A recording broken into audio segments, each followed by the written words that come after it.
बच्चों सभी को नमस्कार। हम पिछले वीडियोस में स्वर संधि के 5 संधि दीर्घ संधि, गुण संधि, वृद्धि संधि, एंड संधि और अयादि संधि, इन संधियों को फार्मूला के अनुसार जोड़ना और विग्रह करने की रीति को विस्तार से सीखा है। आज हम इस वीडियो में शब्द को देखते ही ये कौन सी संधि है इसे पहचानने का मैं बहुत आसान तरीका आपको बताने जा रही हूँ। इसलिए आप इस वीडियो को अंत तक देखें, सब्सक्राइब करें और इस विडियो को शेयर करें। ಮಕ್ಕಳೇ, ಹಿಂದಿನ ವಿಡಿಯೋಸಲ್ಲಿ ನಾವು ಸ್ವರ ಸಂಧಿಯ 5 ಸಂಧಿಗಳು ದೀರ್ಘ ಸಂಧಿ, ಗುಣಸಂಧಿ, ವೃದ್ಧಿ ಸಂಧಿ, ಎಣ್ ಸಂಧಿ, ಅಯಾದಿ ಸಂಧಿ ಇವುಗಳನ್ನು ಫಾರ್ಮುಲಾ ಪ್ರಕಾರ ಜೋಡಿಸುವುದನ್ನು ಮತ್ತು ಅದನ್ನು ವಿಗ್ರಹಪಡಿಸುವುದನ್ನು ವಿಸ್ತಾರವಾಗಿ ಕಲ್ತ್ಕೊಂಡ್ವಿ. ಇಂದಿನ ಈ ವಿಡಿಯೋದಲ್ಲಿ ನಾವು ಶಬ್ದವನ್ನು ನೋಡಿದಾಕ್ಷಣ ಇದು ಯಾವ ಸಂಧಿ ಎಂದು ಕಂಡುಹಿಡಿಯುವ ರೀತಿಯನ್ನು ಬಹಳ ಸುಲಭವಾದ ರೀತಿಯಲ್ಲಿ ನಿಮ್ಗೆ ಹೇಳ್ಕೊಡ್ತಾ ಇದ್ದೀನಿ. ಆದ್ದರಿಂದ ಈ ವಿಡಿಯೋವನ್ನು ಅಂತ್ಯ ತನಕ ನೋಡಿ, ಸಬ್ಸ್ಕ್ರೈಬ್ ಮಾಡಿ ಮತ್ತು ವಿಡಿಯೋನ ಶೇರ್ ಮಾಡಿ. ಬನ್ನಿ ಈಗ ನೋಡೋಣ. संधि की पहचान: दीर्घ संधि, गुण संधि, वृद्ध संधि, एंड संधि, अयादि संधि। यहाँ देखिए बच्चों, दीर्घ संधि में विकार होकर आने वाले अक्षर हैं आ, ई, ऊ और रू। इन अक्षरों की मात्राएं किस तरह होती हैं?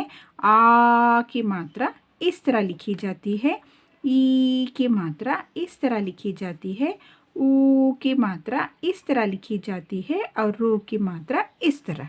इसको हम अच्छी तरह से याद रखनी चाहिए. ಮಕ್ಕಳೇ, ದೀರ್ಘ ಸಂಧಿಯಲ್ಲಿ ವಿಕಾರವಾಗಿ ಬರುವಂತಹ ಅಕ್ಷರಗಳು ಆ, ಈ, ಊ ಮತ್ತು ರು. ಈ ಆ ಅನ್ನೋದನ್ನು ನಾವು ಯಾವ ಚಿಹ್ನೆಯಲ್ಲಿ ಬರಿತೀವಿ? ಹಿಂದಿನಲ್ಲಿ ಈ ಥರ ಬರಿತೀವಿ. ಈ ಅನ್ನುವ ಕಾಗುಂತ ಚಿಹ್ನೆ ನಾವು ಗುಡ್ಸು ದೀರ್ಘ ಅಂತ ಹೀಗೆ ಬರಿತೀವಿ. ಊ ಅನ್ನುವ ಅಕ್ಷರವನ್ನು ನಾವು ಅದರ ಚಿಹ್ನೆ ಕಾಗುಂತದಲ್ಲಿ ದೀರ್ಘ ಅಂತ ಹೀಗೆ ಬರಿತೀವಿ. ರು ಅನ್ನೋದನ್ನು ವಟರ್ಸುಳಿ ಅಂತ ಈ ಥರ ಬರಿತೀವಿ. ದೀರ್ಘ ಸಂಧಿ ಅಂದಾಕ್ಷಣ ನಿಮ್ಮ ಧ್ಯಾನದಲ್ಲಿ ಈ ಚಿಹ್ನೆಗಳು, ಈ ಅಕ್ಷರಗಳು ಜ್ಞಾಪಕಕ್ಕೆ ಬಂದರೆ ನೀವು ಶಬ್ದ ನೋಡಿದ ತಕ್ಷಣ ನೀವು ಇದು ಯಾವ ಸಂಧಿ ಅಂತ ಗುರುತು ಹಿಡಿಯಬಹುದು. गुणसंधि: गुणसंधि में विकार होकर आने वाले ये अक्षर हैं ये, वो और अर. और ये की मात्रा को हम इस तरह लिखते हैं, वो की मात्रा को हम इस तरह लिखते हैं और अर की मात्रा को इस तरह. जब भी हम गुणसंधि का नाम लेते हैं तब आपको ये चिन्ह ध्यान में रहना चाहिए, तब आप बहुत ही आसानी से संधि को पहचान सकते हैं. ಮಕ್ಕಳೇ, ಗುಣಸಂಧಿಯಲ್ಲಿ ವಿಕಾರವಾಗಿ ಬರುವ ಅಕ್ಷರಗಳು ಎ, ಓ ಮತ್ತು ಅರ್. ಎ ಅನ್ನುವ ಅಕ್ಷರದ ಕಾಗುಂತ ಚಿಹ್ನೆ ನಾವು ಹೀಗೆ ಬರಿತೀವಿ, ಎ ತ್ವಾ ಅಂತ ಬರಿತೀವಿ. ಓ ಅನ್ನೋದನ್ನು ನಾವು ಈ ಓ ತ್ವಾ ಅನ್ನುವ ಚಿಹ್ನೆಯಲ್ಲಿ ಬರಿತೀವಿ. ಅರ್ ಅನ್ನೋದನ್ನು ನಾವು ಅರ್ಕಾವತ್ತು ಅಂತ ಹೀಗೆ ಬರಿತೀವಿ. ಗುಣಸಂಧಿ ಅಂದಾಕ್ಷಣ ನಿಮ್ಮ ಧ್ಯಾನದಲ್ಲಿ ಈ ವಿಕಾರಿ ಅಕ್ಷರಗಳು ಮತ್ತು ಅದರ ಚಿಹ್ನೆಗಳು ಜ್ಞಾಪಕಕ್ಕೆ ಬಂದರೆ ನೀವು ಶಬ್ದ ನೋಡಿದ ತಕ್ಷಣ ಗುರುತು ಹಿಡಿಯಬಹುದು ಇದು ಗುಣಸಂಧಿ ಅಂತ. अब बच्चों, वृद्धि संधि. वृद्धि संधि में विकार होकर आने वाले ये अक्षर हैं आई और औ. आई की मात्रा को हम इस तरह लिखते हैं और औ की मात्रा को इस तरह लिखते हैं. यानी यहाँ देखिए, गुणसंधि में एक मात्रा इस तरह होती है और वृद्धि संधि में डबल आते हैं. गुणसंधि में ओ की मात्रा यहाँ एक होता है, यहाँ डबल इस तरह चिन्ह लिखते हैं. बहुत ही आसान है ये, इसको ध्यान में रखना चाहिए. ಮಕ್ಕಳೇ, ವೃದ್ಧಿ ಸಂಧಿಯಲ್ಲಿ ವಿಕಾರವಾಗಿ ಬರುವಂಥ ಅಕ್ಷರಗಳು ಐ ಮತ್ತು ಔ. ಐ ಅನ್ನು ನಾವು ಈ ಥರ ಬರಿತೀವಿ, ಐ ತ್ವಾ ಅಂತ ಈ ಚಿಹ್ನೆಯಲ್ಲಿ ಬರಿತೀವಿ. ಔ ಅನ್ನೋದನ್ನು ಔ ತ್ವಾ ಅಂತ ಈ ರೀತಿ ನಾವು ಬರಿತೀವಿ. ಗುಣಸಂಧಿಯಲ್ಲಿ ಏತ್ವಾ ಇರುತ್ತೆ, ವೃದ್ಧಿ ಸಂಧಿಯಲ್ಲಿ ಈ ಥರ ಔತ್ವಾ, ಐತ್ವಾ ಡಬಲ್, ಇಲ್ಲಿ ಒಂದು ಚಿಹ್ನೆ, ಇಲ್ಲಿ 2 ಚಿಹ್ನೆ ಬಂತು ಐತ್ವಾ ಅಂತ. ಓತ್ವಾ ಗುಣಸಂಧಿಯಲ್ಲಿ ಒಂದು ಈ ಥರ ಬರುತ್ತೆ ಚಿಹ್ನೆ, ಇಲ್ಲಿ ಡಬಲ್ ಬರುತ್ತೆ ಈ ಚಿಹ್ನೆ. ಇದನ್ನು ನೀವು ಜ್ಞಾಪಕದಲ್ಲಿ ಇರಬೇಕು. ಈಗ ಎಣ್ ಸಂಧಿ. एंड संधि में या, वा और त्रा ये अक्षर आते हैं। यहाँ आपको ये ध्यान में रखना चाहिए कि एण संधि के शब्द में या के साथ कोई दूसरे अक्षर हल के साथ होते हैं, यानी अर्धाक्षर इसके साथ जुड़े हुए होते हैं।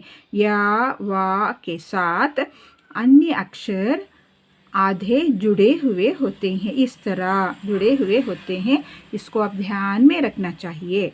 एण ಸಂಧಿಯಲ್ಲಿ ಮಕ್ಕಳೇ ಯಾ ವಾ ಮತ್ತು ತ್ರ ಬರುತ್ತೆ। ಇಲ್ಲಿ ಒಂದು ಮುಖ್ಯವಾದ ವಿಷಯ ಏನು ಅಂದರೆ, ಈ ಅಕ್ಷರಗಳ ಜೊತೆಗೆ ಅಂದರೆ ಯಾ ಮತ್ತು ವಾ ಜೊತೆಗೆ ಬೇರೆ ಅಕ್ಷರಗಳು ಸೇರಿಕೊಂಡಿರುತ್ತೆ, ಬೇರೆ ಅಕ್ಷರಗಳು ಕೂಡಿಕೊಂಡಿರುತ್ತೆ। ಇಲ್ಲಿ ನೋಡಿ, ತಾವತ್ತು ಇದೆ, ಇಲ್ಲಿ ನಾವತ್ತು ಇದೆ। ಇದನ್ನು ನೀವು ಜ್ಞಾಪಕದಲ್ಲಿ ಇಟ್ಕೊಂಡ್ರೆ ಎಣ್ ಸಂಧಿಯನ್ನು ಸುಲಭವಾಗಿ ಕಂಡುಹಿಡಿಬೋದು। नेक्स्ट अयादी संधि। अयादी संधि में या और वा शब्द के बीच के अक्षर होते हैं, इसको आप ध्यान में रखना चाहिए। ये या और वा शब्द के बीच के अक्षर होते हैं। ಮಕ್ಕಳೇ, ಅಯಾದಿ ಸಂಧಿಯಲ್ಲಿ ಯಾ ಮತ್ತು ವಾ ಶಬ್ದದ ಮಧ್ಯದ ಅಕ್ಷರಗಳು ಆಗಿರುತ್ತೆ, ಇದನ್ನು ಜ್ಞಾಪಕದಲ್ಲಿ ಇಡಬೇಕು। ಈ ಎಲ್ಲ ಚಿಹ್ನೆಗಳು ನೀವು ಜ್ಞಾಪಕದಲ್ಲಿ ಇಟ್ಕೊಂಡ್ರೆ ನೀವು ಸಂಧಿಗಳನ್ನು ಸುಲಭವಾಗಿ ಕಂಡುಹಿಡಿಯಬಹುದು।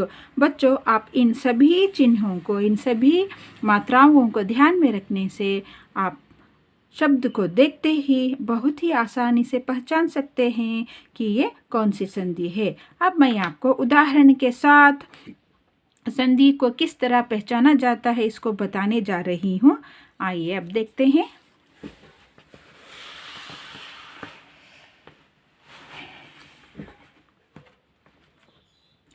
उदाहरण, समानाधिकरण। यहाँ ना की मात्रा आई है, यानी दीर्घ आ की मात्रा आई हुई है। आ की मात्रा को हम किस तरह लिखते हैं? इस तरह लिखते हैं। जब आ की मात्रा आती है तो वो कौन सी संधि है? दीर्घ संधि है। इस तरह आपको ये चिन्हों को, मात्राओं को ध्यान में रखना चाहिए। ನೋಡಿ ಮಕ್ಕಳೇ, ಇಲ್ಲಿ ಸಮಾನಾ ಅಂತ ಬಂದಿದೆ। ಇಲ್ಲಿ ನಾ ಆ ಅನ್ನುವ ಅಕ್ಷರದ ಇದು ಚಿಹ್ನೆ ಆಗಿದೆ। ಅಂದರೆ ಇದನ್ನು ಹೇಗೆ ಬರಿತೀವಿ ನಾವು? ಇಳೆ ಅಂತ ಹೀಗೆ ಬರಿತೀವಿ। ಅಂದರೆ ಇದು ಯಾವ ಸಂಧಿ ಆಯಿತು? दीर्घ संधि आಯಿತು। नेक्स्ट, कवींद्र। आप यहाँ देख सकते हैं ना इस मात्रा को, ये किसकी मात्रा है? ये ई की मात्रा है। यानी जब ई की मात्रा शब्द में होती है तो वो कौन सी संधि है? दीर्घ संधि है। ये ई की मात्रा होने से वो दीर्घ संधि बन जाती है।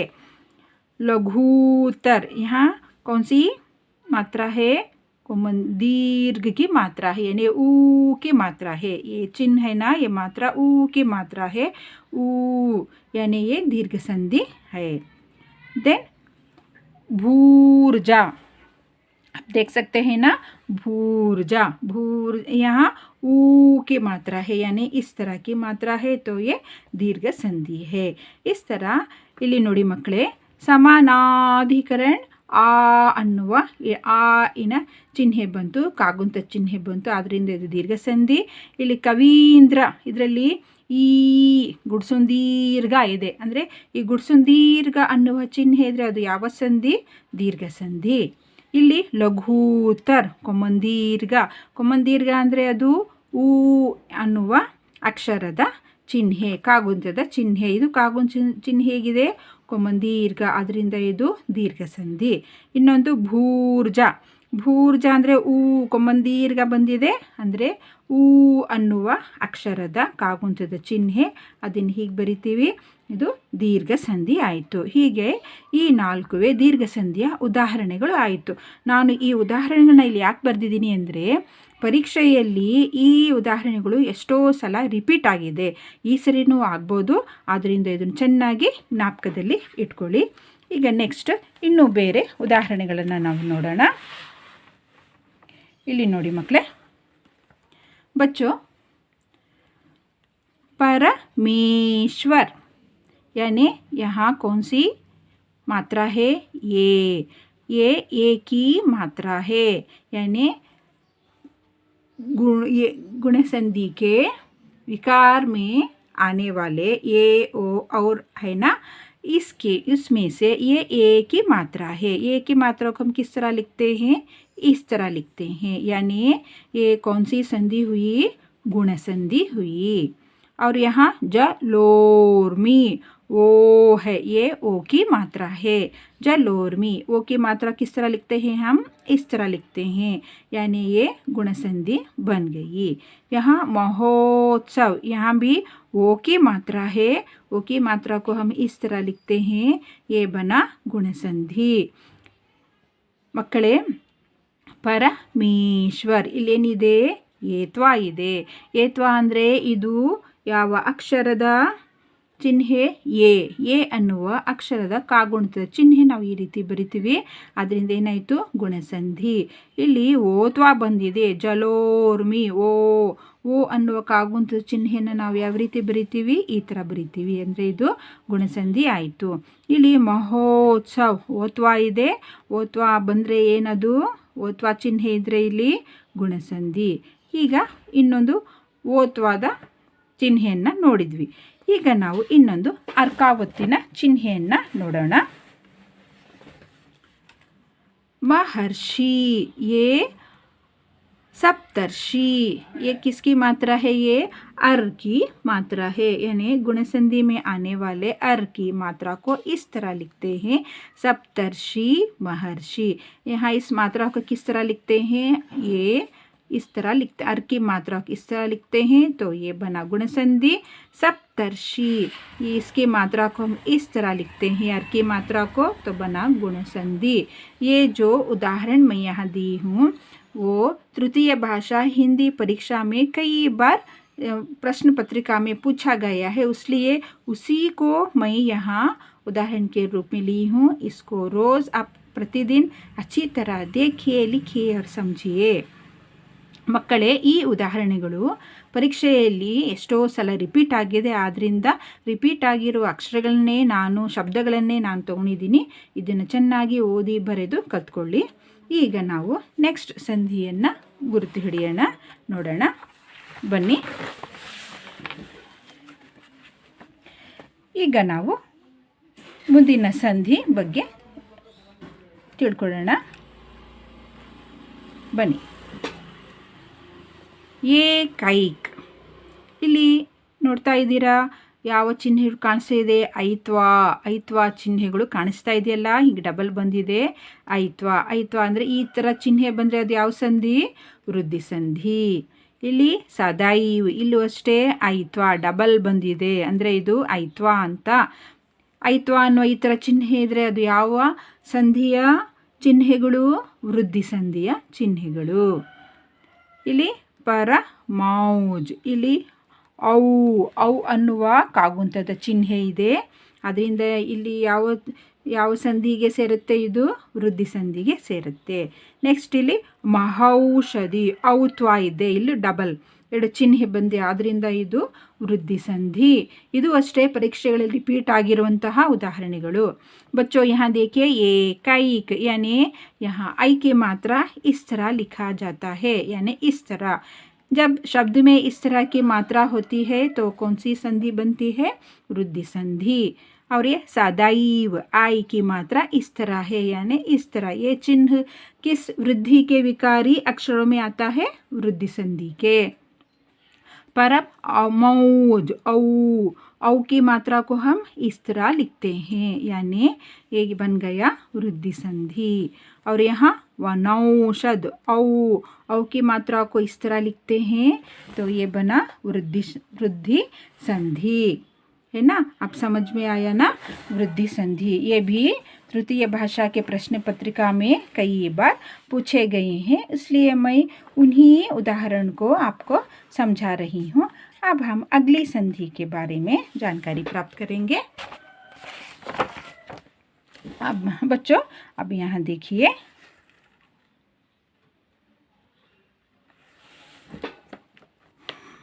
अत्यधिक, यानी मैंने पहले क्या कहा था?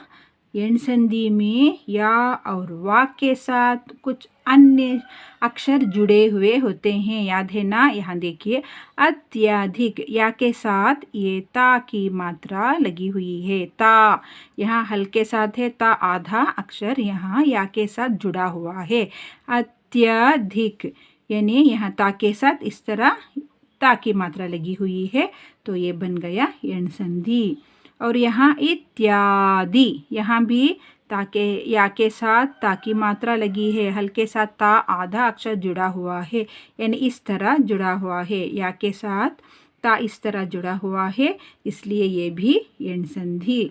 और मनवंतर, वा के साथ यहाँ ना मात्रा जुड़ी हुई है, ना आधा जुड़ा हुआ है। मनवंतर, वा के साथ इस तरह जुड़ा हुआ है, तो ये भी बना यण संधि। और पितृपदेश, यानी यहाँ रू की मात्रा है, यहाँ रू की मात्रा त्रा है, यानी इस तरह त्रा है, तो ये भी बना यण संधि। नयन, बीच में कौन सा अक्षर आया है? या। जब शब्द के बीच में या अक्षर आने से कौन सी संधि बनती है? अयादि संधि। भवन, भवन, यहाँ वा बीच में आया है, तब ये बना अयादि संधि।